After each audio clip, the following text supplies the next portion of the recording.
Et selon le sondage Ipsos pour France Info et Le Parisien, le tout premier résultat du sondage désormais quotidien. Ce sondage, on le découvre à l'instant même. Il reste une photographie de l'opinion à un instant donné. Encore un sondage qui fait boum. Et c'est reparti. Cette année, comme avant chaque élection, c'est la fête du sondage. Partout dans les médias, la question revient plusieurs fois par jour. Qui les Français vont-ils désigner comme président de la République ? Ipsos, IFOP, BVA et autres instituts de sondage déversent quotidiennement marée de chiffres, permettant un bulletin météo de la présidentielle à chaque instant. Et même le dimanche à 20h.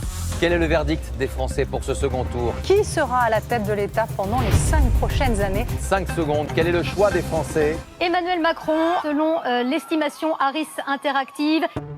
Car oui, même ce chiffre est issu d'un sondage. Alors c'est sûr, entre 19h, l'heure de fermeture des bureaux de vote, et 20h, l'heure de l'annonce, difficile de dépouiller des millions de bulletins. Donc un sondage, certes un peu amélioré, mais un sondage quand même. Mais comment arrive-t-on à sonder les gens ? À obtenir un chiffre censé représenter l'opinion de tout un pays ? C'est quoi au juste un sondage ?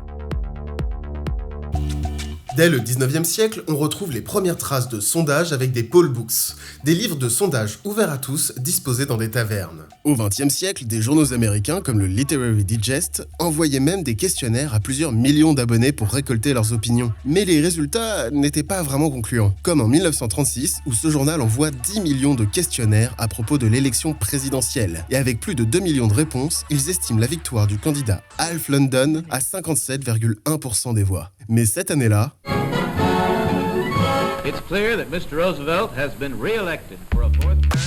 il y avait donc un véritable problème méthodologique sur ces sondages. Et c'est ce à quoi voulaient remédier George Gallup, Elmo Roper et Archibald Crossley, les fondateurs des 3 premiers instituts de sondage commerciaux en 1935. Ils doivent alors leur succès à l'exactitude de leurs prédictions pour cette même élection. Mais alors, comment ils ont fait ?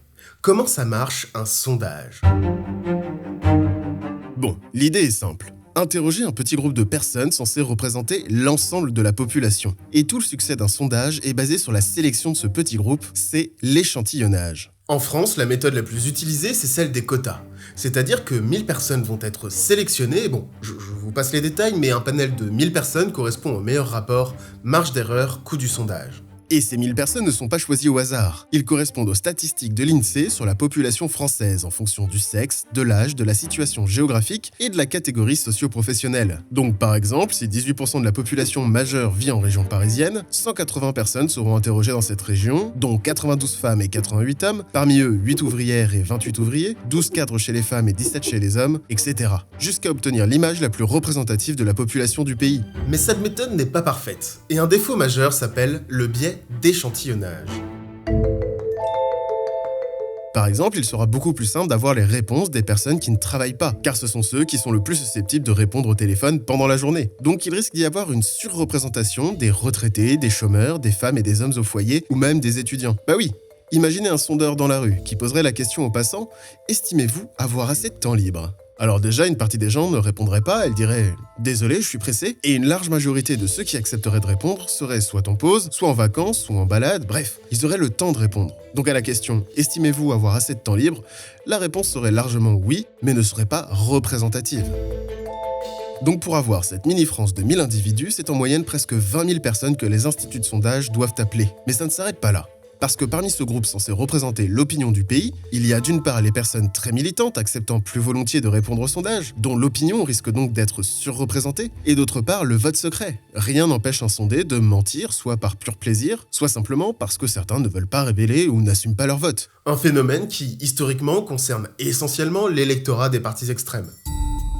Alors, pour remédier à ça, les instituts de sondage appliquent une méthode de redressement. Il s'agit de poser une question étalon dont la réponse est déjà connue pour faire la différence et rehausser ou abaisser certains résultats. Par exemple, pour un sondage sur les intentions de vote pour la présidentielle de 2021, en plus de la question « Pour qui allez-vous voter ?», une question étalon sera posée « Pour qui avez-vous voté en 2017 ?» Alors si seulement 18% répondent qu'ils ont voté extrême droite en 2017 alors qu'ils étaient en réalité 21,3%, les intentions de vote seront rehaussées de 3,3 points pour ce parti. Bon, en réalité, c'est un peu plus compliqué que ça, puisque les résultats bruts passent par une véritable moulinette mathématique. Mais malgré ça, les erreurs persistent, comme en 2002 où les sondages ne prédisaient pas Jean-Marie Le Pen au second tour, ou en 2016 aux États-Unis où Trump fut une surprise. Bon, si les réponses des sondés peuvent être mises en cause, les questions des sondeurs ne sont pas en reste. C'est ce qu'a étudié Hadley Cantrill en 1941, au début de l'ère des sondages. J'arrête la vidéo une seconde. Merci à tous ceux qui soutiennent la chaîne, que ce soit en partageant les vidéos ou en faisant un don sur Utip. Ça aide vraiment, vraiment beaucoup. On peut reprendre la vidéo. Ce chercheur en psychologie voulait démontrer l'influence que pouvait avoir un sondeur sur son sondage. Il mène alors une série d'expériences pour comprendre l'importance que peut avoir l'ordre des questions ou l'utilisation de synonymes. Et il se rend compte que changer un seul mot peut faire varier significativement les résultats.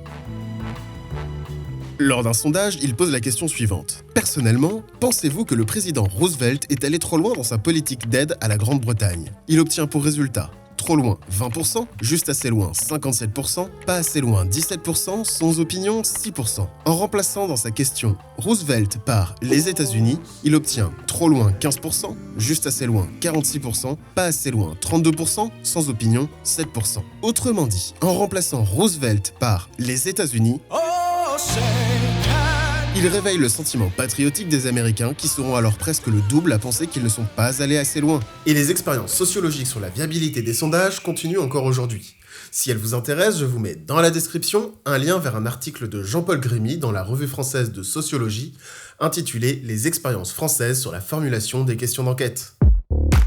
Bon, maintenant que l'on comprend un peu mieux comment tout ça fonctionne, un autre problème intervient. Les sondages sont censés recenser l'opinion populaire, bien que ce terme soit très discuté et est difficilement définissable. Mais ils peuvent également façonner cette dernière. Déjà, il y a un effet de mode, ou effet bandwagon. C'est la tendance que l'on a à calquer certains comportements ou avis en fonction des autres. Un effet de conformisme qui, lors d'une élection, peut avoir un impact. Alors évidemment, tous les électeurs ayant une conviction politique ou un candidat sûr ne vont pas se calquer sur une apparente majorité. Cet effet risque plutôt de concerner des indécis mais qui représentent malgré tout une certaine tranche de l'électorat. Alors, lorsqu'un candidat se voit propulsé dans les sondages, il risque d'obtenir plus encore d'intentions de vote. Mais cet effet est difficilement mesurable. Alors pas simple de dire s'il y a un véritable impact ou non sur le ou la candidate obtenant la ferveur du peuple. Sachant également que cet effet a en quelque sorte son opposé, l'effet underdog, que l'on pourrait traduire par l'effet chien battu. Face à un candidat en position de faiblesse ou en mauvaise posture, certains électeurs décideraient par compassion de se rallier à lui. Bon alors, à nouveau, cela ne concerne pas des personnes déjà très politisées et sûres de leur choix. Et surtout, ces effets, s'ils devaient avoir un véritable impact, en théorie, se compenseraient. Étant donné qu'il y a aussi un effet bandwagon inversé, c'est-à-dire qu'un candidat en tête des sondages risque de voir la mobilisation autour de lui s'affaiblir, tant son avance crée la confiance auprès d'une partie de l'électorat. Bref, vous avez compris, c'est un sacré bordel. Et j'ai même pas parlé du vote utile. Bah oui, quand notre candidat est en perte de vitesse et qu'un ou une candidate opposée grimpe dans les sondages, on va avoir tendance à essayer de se rallier à un candidat qui a plus de chances de faire face, quitte à sacrifier quelques opinions parfois importantes, le vote utile.